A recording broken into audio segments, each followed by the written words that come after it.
Now the fourth point is that every day we can feel so many things which happen according to our wish. There are so many things which happen according to our wish. So if it happens, we should say Alhamdulillah. Why? Because it happened to our wish. For example, we got up early in the morning for Fajr, Alhamdulillah. We made our breakfast at time, Alhamdulillah. Children went to school on time, Alhamdulillah. We came to our office on time, Alhamdulillah. We covered the distance safely, Alhamdulillah. Our wife, she was loving towards us during the day, Alhamdulillah.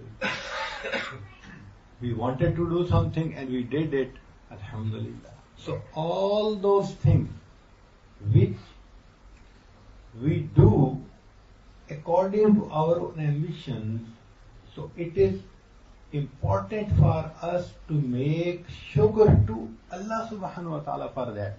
We forget it. So there is a mistake. So whatever thing we do according to our own wishes, we should be grateful to Allah. We should say Alhamdulillah. We should be grateful to Allah subhanahu wa ta'ala. Because if Allah wills, so He can do something other. If we want to get up for Fajr, we sleep. Then our children refuse to go to school. Then our wife does not listen to our order. Then we want to go to the business, but there is loss in the business. Then so many things can happen differently. But if they are happening according to our wishes, it means Allah subhanahu wa ta'ala is kind on us and He is setting all the things according to our wishes. So we should thank to Allah subhanahu wa ta'ala. We should make shukr to Allah subhanahu wa ta'ala. This is the verse of Quran, Anishkur li, that you should make shukr of me. So any bounty which we get in our life, we should make shukr to Allah subhanahu wa ta'ala. Because if Allah subhanahu wa ta'ala has not given us these bounties, we could not get it. If Allah subhanahu wa ta'ala has not given us eyesight, could we get it? Has not given us the power to listen, could we get it? Has not given us the power to speak, we could not get it. If there was no hair on the head by birth, how could we get it? If Allah subhanahu wa ta'ala has not given us the wealth, we would have been a beggar.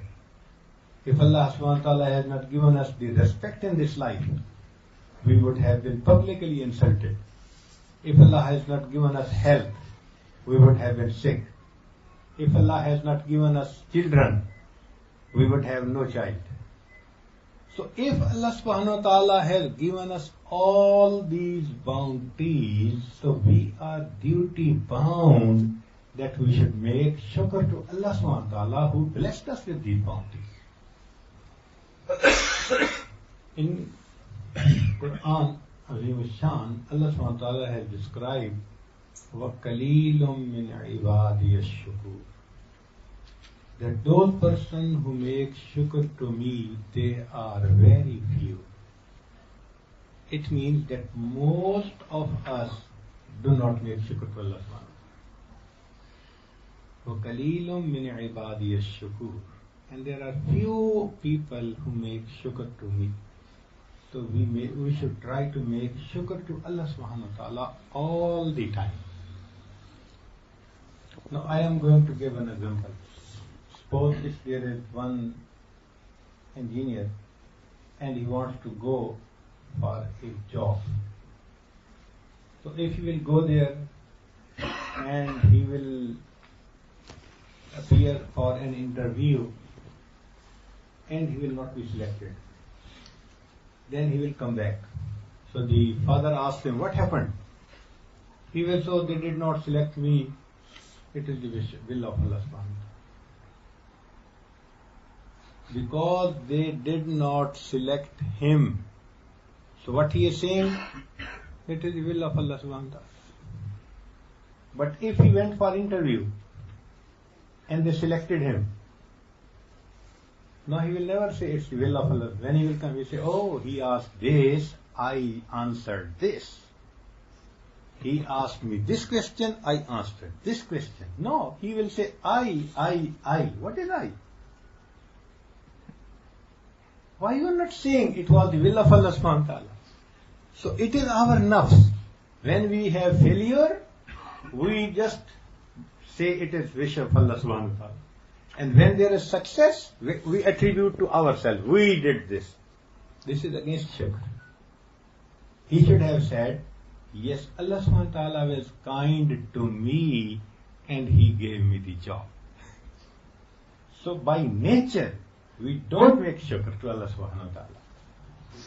There is a law which has been described in Quran, and that is لَإِن شَكَرْتُمْ لَأَزِيدَنَّكُمْ.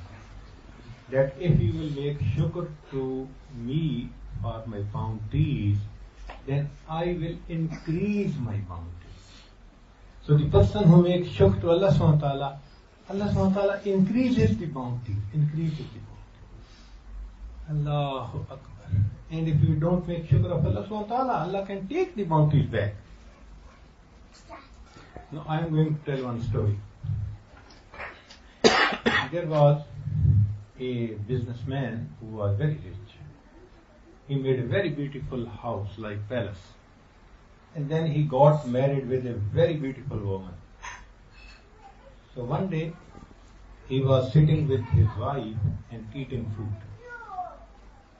Some beggar came at the door and he said, please give me something on the name of Allah. Now the wife, she was pious, very beautiful as well as pious. So she had the habit that if any beggar comes on the door, I will not say no to him. I will give something to him. So because she had the habit of giving to the beggars, so then she asked the husband, can I give one bread or half a bread to this beggar? He did not like it. Why he came to disturb me? But because the wife wanted, he said, okay, go and give it.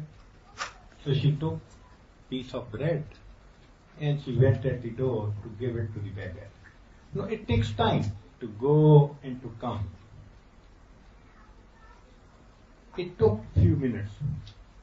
So in these few minutes, the husband, he got angry.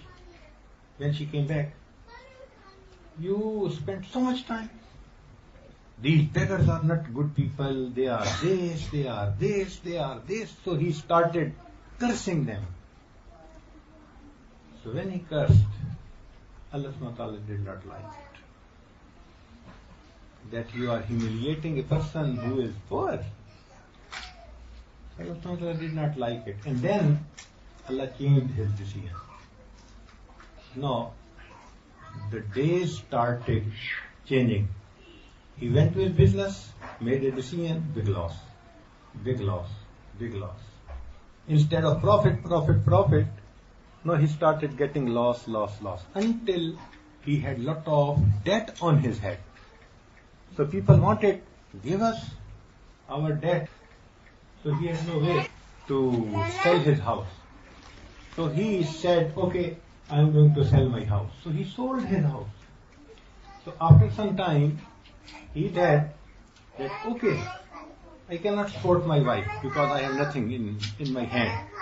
So he divorced the wife. No house, no wife. Okay, now this woman who was divorced, she went back to her parents. She stayed there for 2-3 years. After 2-3 years, another good proposal came for her that someone wanted to marry her and he was a businessman. So the parents, they liked it. She also liked it and she was married again. So she was married again. So when she married again, so she found it was the same big house where she lived before. And this person, he also had the same house. So she was surprised. Maybe he is a rich man. He might have bought it from my husband. She kept quiet. She stayed with her husband. After a few days, one day, she was taking food with her husband, and then some beggar came at the door. And he said, "Give me something in the name of Allah."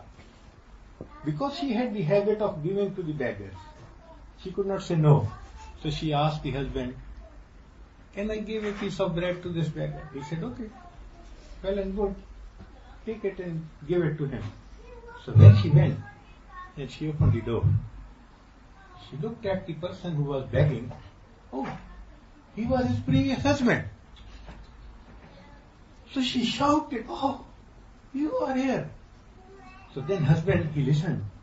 He came running. "What happened to you?" She was sweating. She was fearful, scared.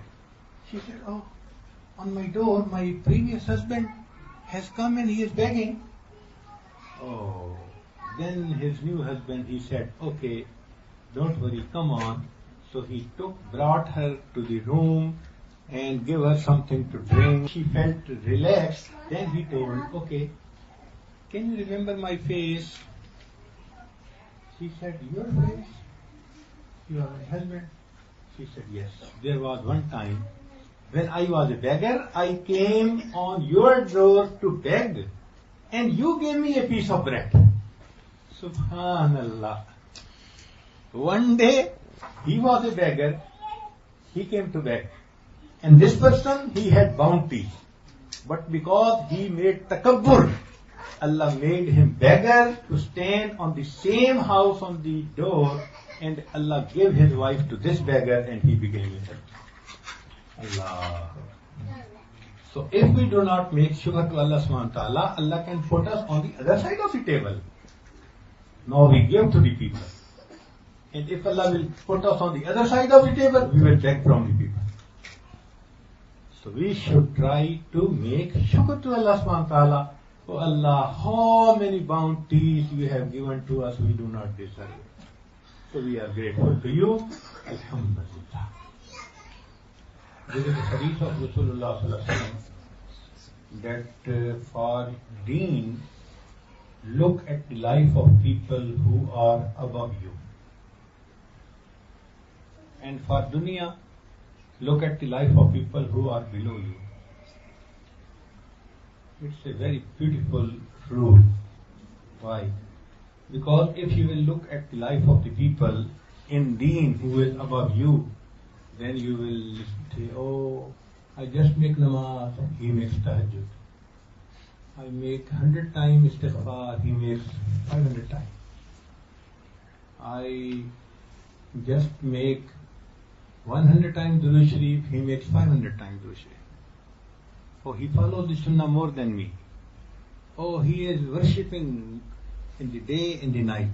So if we will look at those people who are above us in deen, so we would like to become more good in our deen, because they will be, the example will be better than us. And then if dunya, we should just look at those people who are below us. So then we will say, "Oh, he does not have a house. I have a house. Alhamdulillah. He does not have a conveyance. I have conveyance. Alhamdulillah. He does not have a job. I have a job. Alhamdulillah. He does not have children. I have children. Alhamdulillah. He is sick. I am healthy. Alhamdulillah. He has no money, and Allah has given me a lot of money. Alhamdulillah." So when we will say to those people who are below us, then we will feel to make shukr to Allah subhanahu wa ta'ala. So this is hadith of Rasulullah. Now, what shaitan does? Shaitan changes the direction. So in deen, we look at people who are below us. So he is not praying any namaz. I pray 2 namaz. I'm better.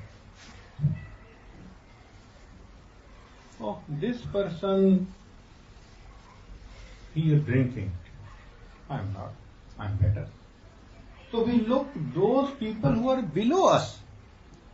So we are contented. Okay, whatever we are doing, it's sufficient. And for dunya, we look at those people who are above us. Oh, I walk by foot. He has a cycle. I have a cycle, he has motorcycle. I have motorcycle, he has a car. I have a car, he has four-wheel drive. I have a small house, he has a big house. I have this business, he has big business. So for dunya, we look at the people who is above us. Then we say, oh Allah, you have not given us enough. So we don't make shukr to Allah subhanahu wa ta'ala. So this is shaitan who changes the direction. So we should try to set the direction according to the sunnah, according to the hadith of Rasulullah. For deen, look to those people who are above you. For dunya, look at the people who are below you. Then you will make shukr to Allah subhanahu wa ta'ala. One person, he had no shoes. So he walked to the masjid and it was hot. So his feet, they were burning. So he went inside the masjid, he made his namaz, and then he said, oh Allah, I have come to your house to make prayer, and you have not given me even shoes. So he had complained in his heart. So when he came back, he was going back to his home, then he saw a person who had no legs. And he was handicapped, and he was walking by sticks. So when he looked at him, he thought, oh, Allah, you have given me feet, but this person does not even have feet. So you blessed me with feet. Allah, I make shukr to you. So I was complaining, I don't have shoes. Look at this, he does not have even legs. So it means that whatever Allah subhanahu wa ta'ala has given us, we should make shukr on this, then Allah subhanahu wa ta'ala will increase these bounties, will not take them back. And now the last point about shukr, that Allah subhanahu wa ta'ala has told in Quran, لَإِن شَكَرْتُمْ لَأَزِيدَنَّكُمْ. It will make shukr to subhanahu wa ta'ala. Allah will increase His bounties on you, will give you more bounties, more ni'mah. So there was one awliya, one of the awliya, and he had in his mind that, oh Allah, I want your ni'mat in the hereafter, not in this dunya. Because the more I will get in this dunya, maybe I am deprived from the hereafter. So please don't give me here, give me in the hereafter. So, but he had more ni'mat. Then he made dua, I don't want it, he had more. Allah, I don't want it, he get more. More. And he was surprised. I am making dua, Allah, I don't need it. And he is giving me more. So one day, he said to Allah, when I am making dua, don't give it to me in dunya, give it me in the hereafter. So why you are giving it to me? Then Allah subhanahu wa ta'ala told him that because there is a rule, لَإِن شَكَرْتُمْ لَأَزِيدَنَّكُمْ. If you will make shukr of my ni'mat, I will increase my ni'mat. So you make shukr of my ni'mat, I will go on increasing.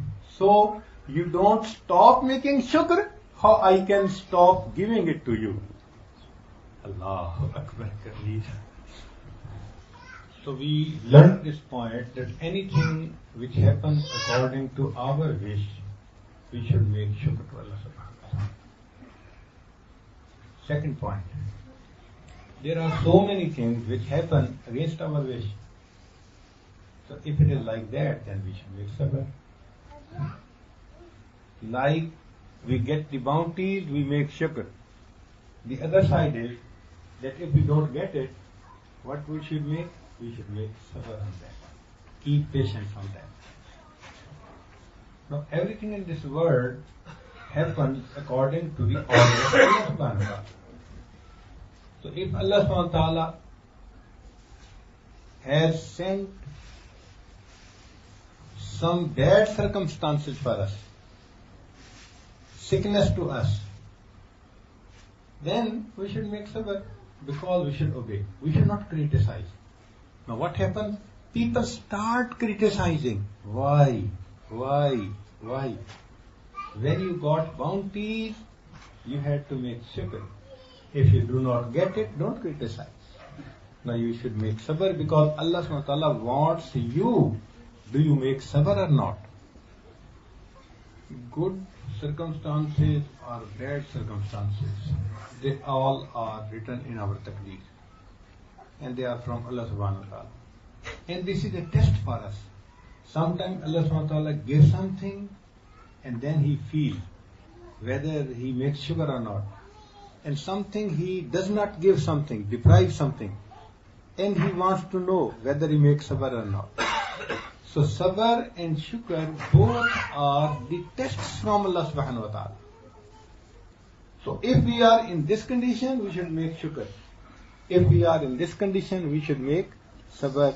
Because for sabr, it has been mentioned in Quran, إِنَّمَا يُوَفَّ الصَّابِرُونَ أَجْرَهُمْ بِغَيْرِ حِسَابٍ.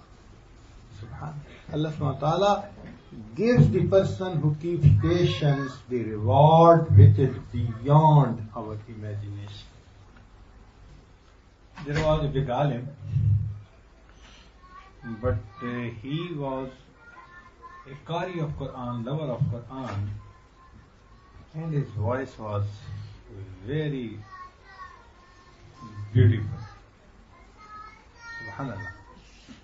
So one woman, she just listened to the Quran and then she told her parents that, okay, if you want to marry me, so I can marry this person. So they married him. But this person, physically appearance, was not at all beautiful. He was very ugly by birth. But the wife, she was very beautiful. Now look at this. Just day and night difference. Wife like the bright day and the husband like the dark night. And bad appearance, and even no one wanted to look at his face. He was so ugly. So this wife, she stayed with him and she made khidmat and she was a good, faithful wife, loving wife. So one day, she took bath and she came out and she was combing the hair in front of mirror. So the husband, he came, he looked at her and he smiled. So she looked at the husband who was smiling. She said, "You are also going to paradise and I am also going to paradise." You are also going to paradise and I will also go to paradise. He said, "Oh, you know." He said, "Because you look at me and you make shukr to Allah subhanahu wa ta'ala. And the person who makes shukr will go to paradise. And when I look to your face, I make sabr." So the person who makes sabr, he will also go to the paradise. If we see our life, then Allah subhanahu wa ta'ala has blessed us with so many bounties that we have no big problem in our life. Alhamdulillah, Alhamdulillah, Alhamdulillah. If we look at the life of the people, they have many problems. Allah. It has been mentioned in Hadith that one woman, she came to make tawaf. She was making tawaf and she was saying, "Oh Allah, I am still happy with you. I am still happy with you. Allah, I am still happy with you." So someone asked her, "Why you are saying in tawaf, Allah, I am still happy with you?" So she replied that, "I am the mother of 3 sons. So one day I was at home and I was cooking food. I saw that 2 of my sons, they were playing in the room. Suddenly there was noise. So I came running to them. So then I found, oh, the elder one, he slaughtered the middle one. Actually there was a knife, and few days ago my husband, he got a goat and he slaughtered the goat, and the elder son saw him, how he is slaughtering. So when he looked at him, so then he looked at the knife and he told his brother, "You know, our dad, he slaughtered the goat like this." He said, "Okay, oh, should I tell you how he slaughtered? And they were innocent because they were small. He said, okay, show me. He said, okay, lay down. So the middle one laid down. He took the knife and he never knew that the knife is so sharp. He had no idea at all. So then he just put the knife on the throat and he cut the windpipe. And when the windpipe was cut, no, he started moving and breathing was difficult for him. So when she went, till that time, the child died. Because windpipe was cut. Okay. She said that, oh, I took my dead body of my middle child and I brought and I put it on the bed in the courtyard. Now I found my elder son, he escaped. I wanted to see where he had gone. So I was just searching my son, where he escaped, where he hid. Then I found him that there was heap of woods in our house are burning in the fire. So he hid himself behind that. He escaped behind. So when I went, there was a snake. And snake was venomous. So the snake had a bite and my elder son also died. So I took the dead body of my elder son and placed it on the bed with the other son. Then I thought, oh, my younger son who was crawling, baby, he was nearby me when I was cooking food. So when I came back to see my baby, he went into the fire. And he also died. So I kept 3 dead bodies of my 3 sons at one time in one day. Then I washed their bodies, gave them kafan, and then I told my husband, take them and bury them. So 3 sons, they died in one day. So when my husband took them to the graveyard and buried them, I made niyat to come for Umrah. So I am making Umrah, making Tawaf, and I am saying, oh Allah, I am still happy with you.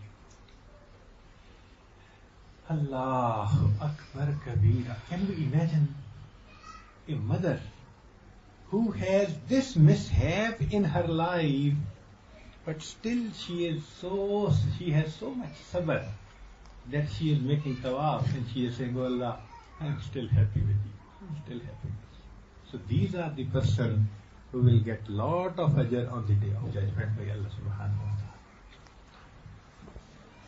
It has been mentioned in hadith that on the day of judgment, when Rasulullah sallallahu alaihi wasallam will enter into the paradise, there will be a woman who will be following Rasulullah sallallahu alaihi wasallam very close by.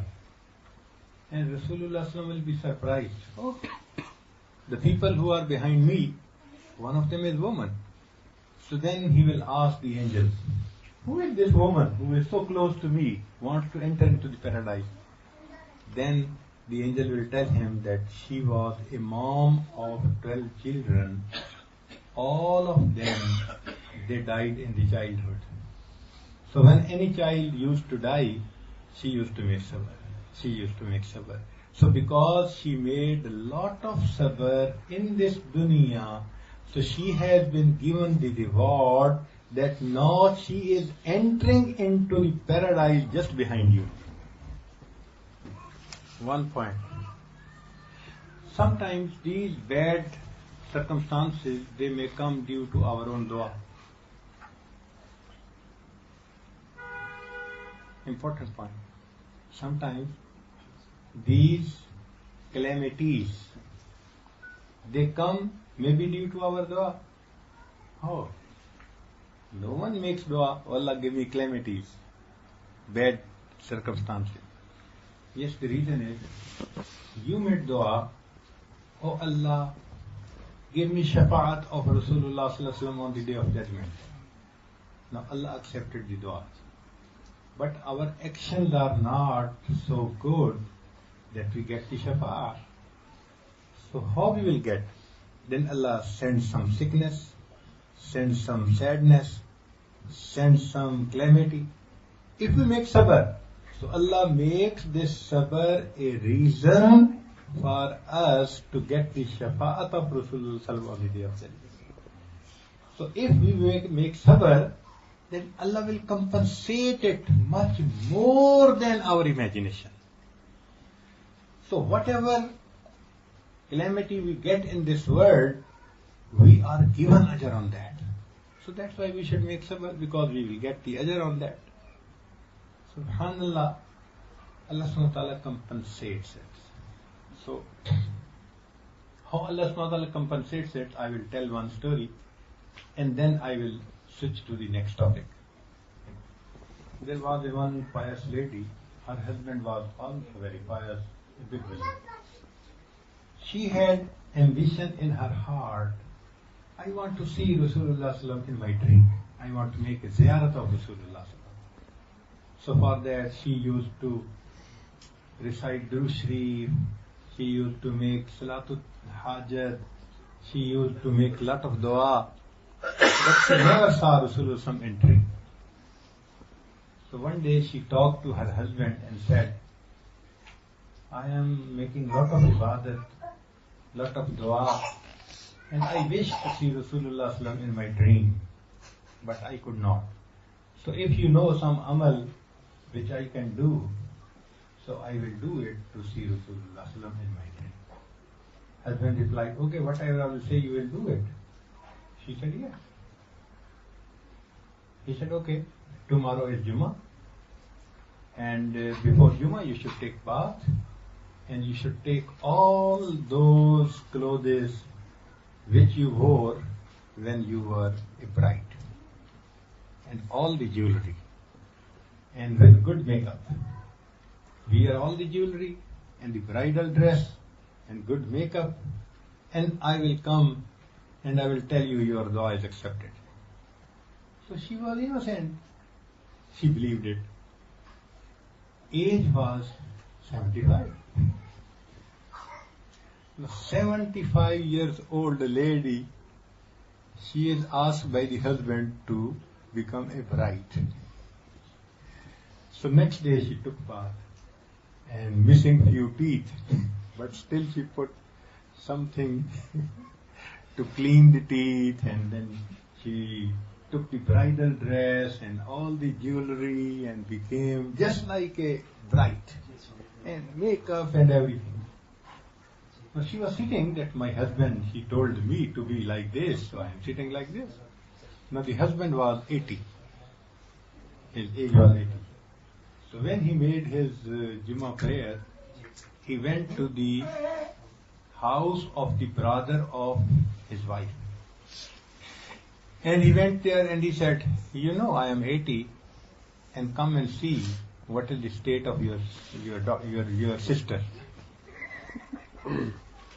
So the brother came with him, and when he came and entered in the house, he found his sister of 75 years age, just like a bride. Glitter and this, and you in this age? What you are doing? So he was angry. Look at the age of your husband. He is 80 and now you are bride and 15, 17 years old.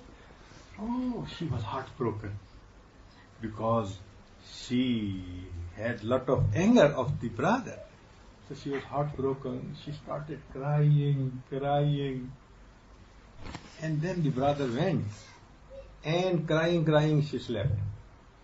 But in the sleep, she saw Rasulullah sallallahu alaihi wasallam. She got up.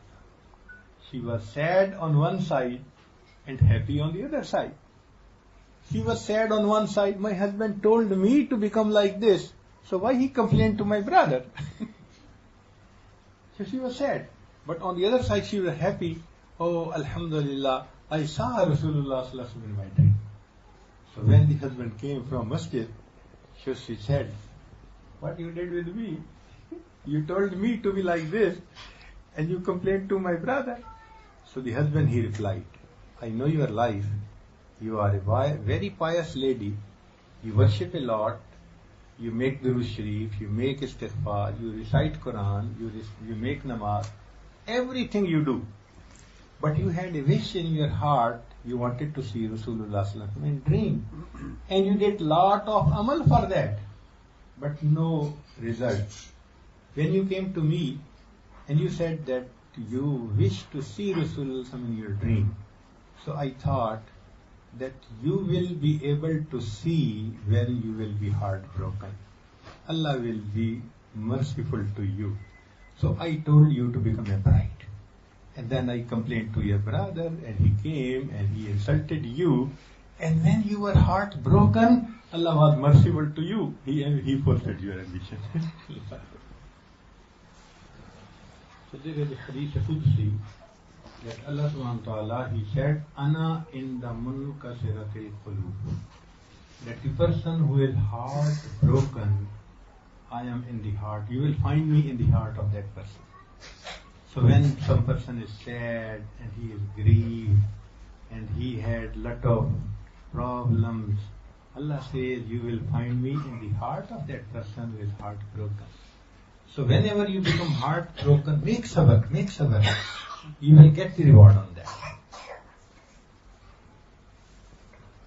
So now we have discussed 3 points. Number 1, we should follow Sunnah of Rasulullah sallallahu alaihi wasallam in every action of our life. Second, if we get something or something happens according to our wishes, we should make shukr to Allah subhanahu wa ta'ala. And if something happens against our wishes, we should make sabr to Allah subhanahu wa ta'ala. So these 3 points are very important, which we discussed today. La ilaha illallah Muhammadur Rasulullah. Subhana rabbiyal a'la. Allahumma salli ala sayyidina Muhammadin wa ala ali sayyidina Muhammadin wa barik wa sallim. کریم آقا ہم پیارے مسکین بندے گناہوں کو معاف فرما، خطاؤں سے درگزر فرما، عیبوں کی پردہ پوشی فرما۔ کریم آقا اپنی نعمتوں کا شکر ادا کرنے کی توفیق عطا فرما۔ میرے مولا ہم بے قدروں کو بھی آپ نے کیا کیا نعمتیں عطا فرمائی ہیں، اللہ ہمیں ان نعمتوں کا شکر ادا کرنے کی بھی توفیق عطا فرما دیجیے۔ اللہ ہمیں اپنی نعمتوں سے محروم نہ فرما لینا۔ رب کریم اپنی نعمتوں میں اضافہ فرمانا اور ان کے شکر کی ہمیں توفیق عطا فرما دینا۔ اے اللہ مہربانی کا معاملہ فرما، ہماری ان دعاؤں کو قبول فرما۔ پروردگار عالم آنے والے وقت کو گزرے وقت سے بہتر فرما، آنے والی زندگی کو گزری ہوئی زندگی کا سہارا بنا۔ اللہ ہماری ان دعاؤں کو اپنی رحمت سے قبول فرما۔ یہ دوست احباب اتنی دور سے آئے ہیں آپ کو پانے کے لیے، آپ کو چاہنے کے لیے، میرے مولا ان کا آنا کو بھی فرما دیجیے، ان کے دلوں کو اپنی محبت سے دیجیے، ان کے سینوں کو منور کر دیجیے۔ اللہ جس کوہستان میں رہتے ہیں وہاں پر دین کی ہواؤں کو جاری فرما دیجیے، ہدایت کی ہواؤں کو چلا دیجیے، ہمارے مشائخ کی نسبت کو ان علاقوں میں پھیلا دیجیے۔ ربنا تقبل منا إنك أنت السميع العليم وتب علينا إنك أنت التواب الرحيم صلى الله تعالى على حبيبه سيدنا محمد وآله وأصحابه أجمعين برحمتك يا